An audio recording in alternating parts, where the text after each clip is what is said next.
3. Dan pada kesempatan ini kami akan menyampaikan materi tentang jurnal penyesuaian dalam akuntansi. Perkenalkan, nama saya Muhammad Eka Faris. Sama saudara saya Rika Anwar. Saya Rafika Nafisi. Saya Rindu Wulandari. Kalau begitu, mari kita langsung ke pembahasannya.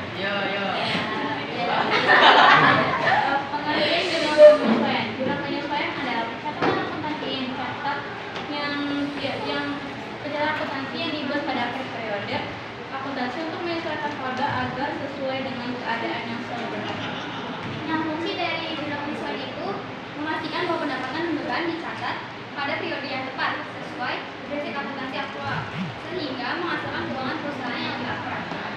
Tujuannya ditujukan untuk memisahkan biaya yang sudah menjadi beban di suatu periode akuntansi dengan yang sebelum. Selain itu, jurnal penyesuaian juga dilakukan untuk memisahkan pendapatan yang sudah menjadi hak perusahaan dan yang belum. Langsung saja masuk. Ini itu bukti memorialnya.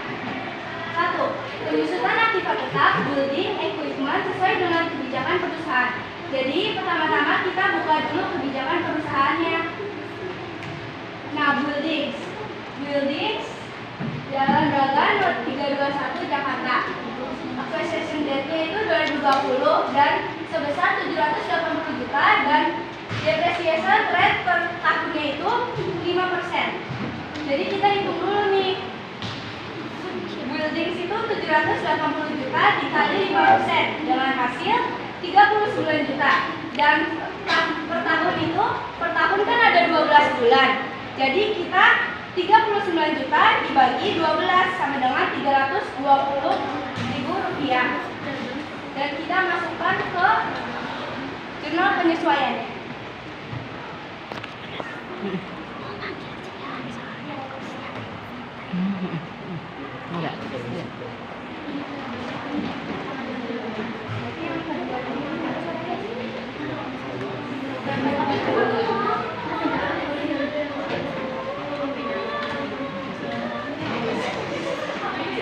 Nama akunnya adalah akun depreciation building dengan saldo 3.250.000 di sebelah kredit.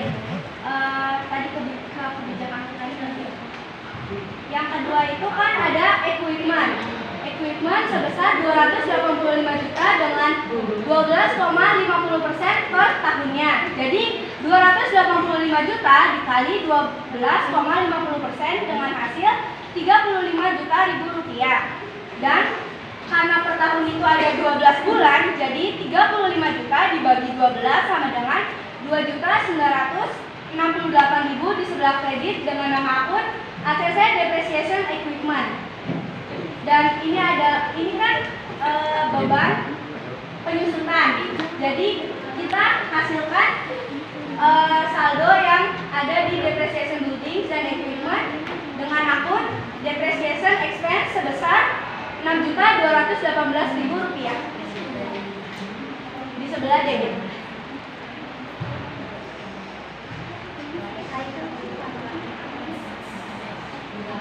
Yang kedua adalah laporan stock of time yang masih tersisa menunjukkan office supplies yang masih tersisa sebesar 15 juta rupiah.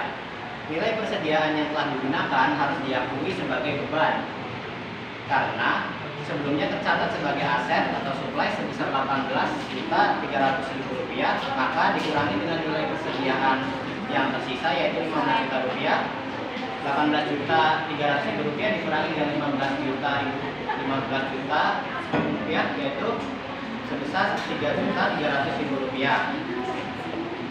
Maka pada jurnal penyesuaian dilakukan pencatatan pada tanggal 31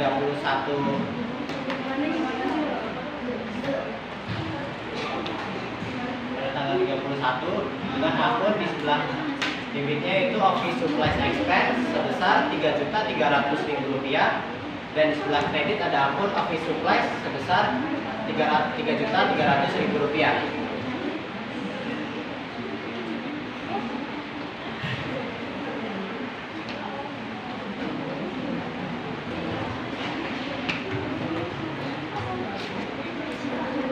Kalau yang bukti memorial yang tidak listrik dan air yang rupiah. Kita masukkan di jurnal penyelesaian. Di jurnal penyelesaian yang di sebelah kredit utility besar 5 juta rupiah, dan di sebelah kreditnya awkward expense sebesar 5 juta rupiah.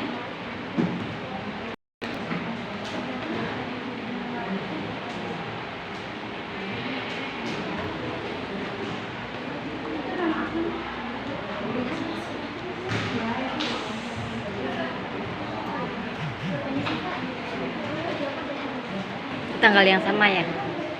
Oke, di soal yang nomor 4 ada karena mencatat fade in dan fade out sesuai dengan faktur pajak, maka kedua akun tersebut ditutup dan dipindahkan ke fade receivable atau fade payable.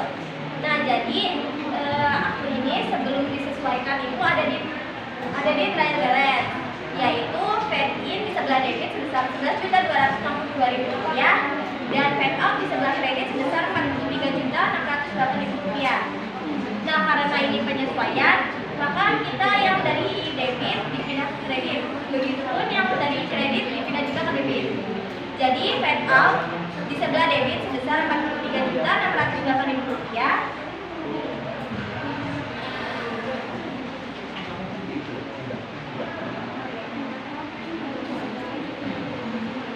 dan di sebelah kreditnya ada fade in sebesar 11.262.000 rupiah. Lalu ada fade payable di sebelah kredit sebesar 32.346.000 rupiah.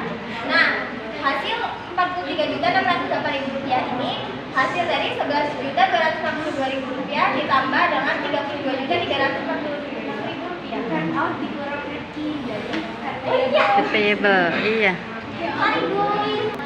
Kenapa bisa ada payable? Oke, nah. Jadi fade out dikurangi fade in. Nah, hasilnya itu fade payable. Nah, Jadi yang akan dibayar pada bulan Januari 2005 itu ada bagi saya sales expense tambah di sebelah debit sebesar 8.925.000 rupiah. Lalu ada di income tax article maksudnya payable tambah di sebelah kredit sebesar 900.000. Nah, ada Bentar. expense sebesar 8.025.000 di sebelah kredit.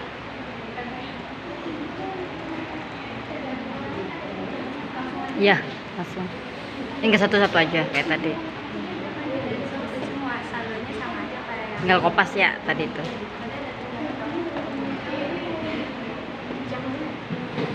Terus Sebelum ke sini kita akan melihat dulu dalam kebijakan akuntansi yang selalu Gen, minta foto ini Bu Gen. Minta difotoin ibunya. Ibunya lupa. HP-nya Gen aja, nanti kirim di grup. HP-nya yang lain aja. Minta tolong ya. Dari angle jauh aja. Harga satuannya itu 4 juta.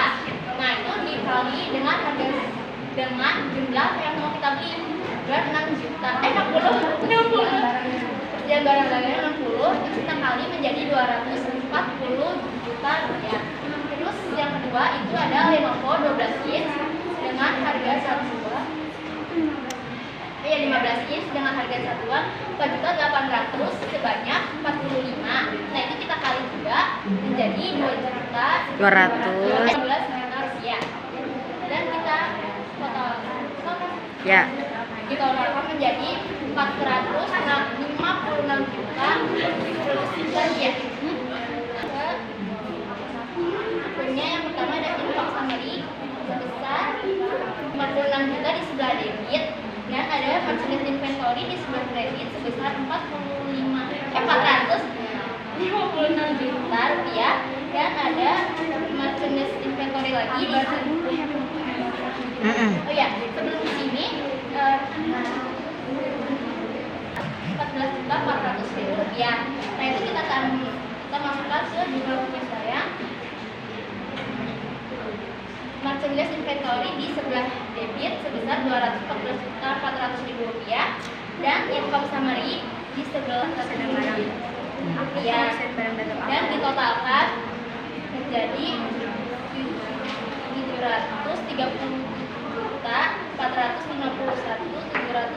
Rupiah. Sudah debit dan kredit.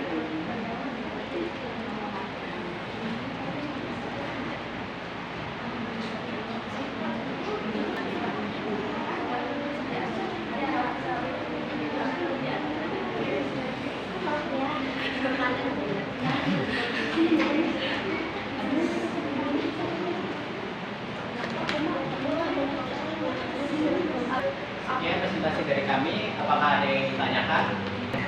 Ntar nilainya banyak aulnya. Waalaikumsalam. Fed in dan Fed payable. Boleh diperjelaskan lagi kenapa Fed out, Fed in dan Fed payable itu bisa jadi di debit, bisa jadi di kredit, dan apa yang mempengaruhinya? Jadi bisa dibolak-balik seperti itu teman-teman. Terima